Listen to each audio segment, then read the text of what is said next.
modern maps. Greenland is covered in ice and snow. Friesland, down here, this rather large island, is now missing. And the further back you go, you also see castles on this island. And again, I encourage you to watch Martin's video. And now I just wanted to show this old depiction in this book. And Martin always shares these old images with us, being very old books depicting a very old time.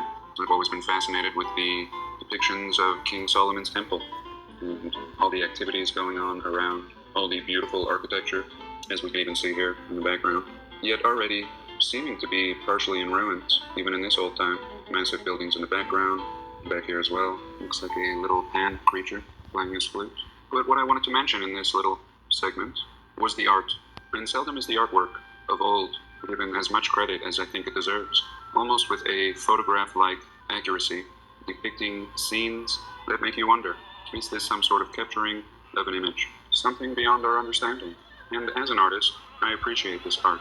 Every detail is done with absolute perfection, and perhaps if it was spray painted on the side of a building, it may be given the appreciation it deserves.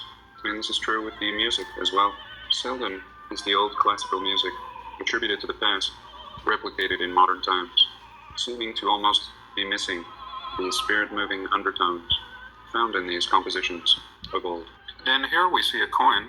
Not really sure about the origins of this coin, but what we see is the date of 1669.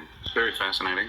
Very advanced printing of coins for this time period, and perhaps even older. I'm sure you've seen talk of the idea that when looking at old coinage or artwork or anything from antiquity, what we notice is what initially looks like a 1 and what we take as a 1 in the mainstream narrative, but when examined carefully, it is most often more so the letter I.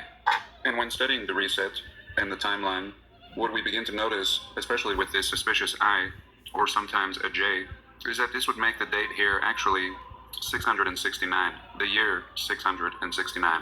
And with the misinterpretation of this small detail being the letter I, the controllers and writers of the narrative have simply added 1,000 years to our timeline. And naturally, if somebody asked me to rewrite our history, it would be a great benefit to have an extra 1,000 years, allowing a little cushion for scripting a new narrative and timeline. And here's a fine